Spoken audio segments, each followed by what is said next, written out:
Magandang buhay! Narito naman tayo sa Faith On, Katulad Din Kita.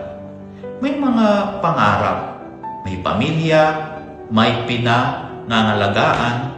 Behind everybody's in uniform is a person with heart. Nagsusumikap, naglilingkod, at nakikibahagi sa pangarap nating lahat. A peaceful, orderly, and compassionate community. Ang hanay ng kapulisan ay hindi lamang tagapagpatupad ng batas. They are part of our daily lives.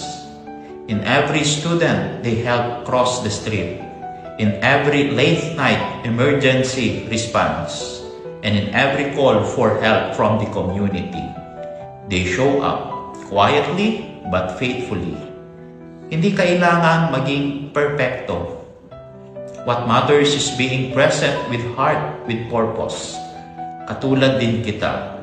At sa bawat tahimik na sakripisyo, sa bawat paglilingkod, let us not forget to lift them up in prayer. Kaya po sa panghuli, samahan ninyo po ako sa isang panalangin. Sa ngalan ng Ama, at ng Anak, at ng Espiritu Santo. Amen. Lord, thank you for the courage and quiet service of the police. Guide their actions, protect their lives, and bless their families. May their presence bring peace, and may we all work together for a safer, compassionate, and united community. Amen. In the name of the Father, and of the Son, and of the Holy Spirit. Amen.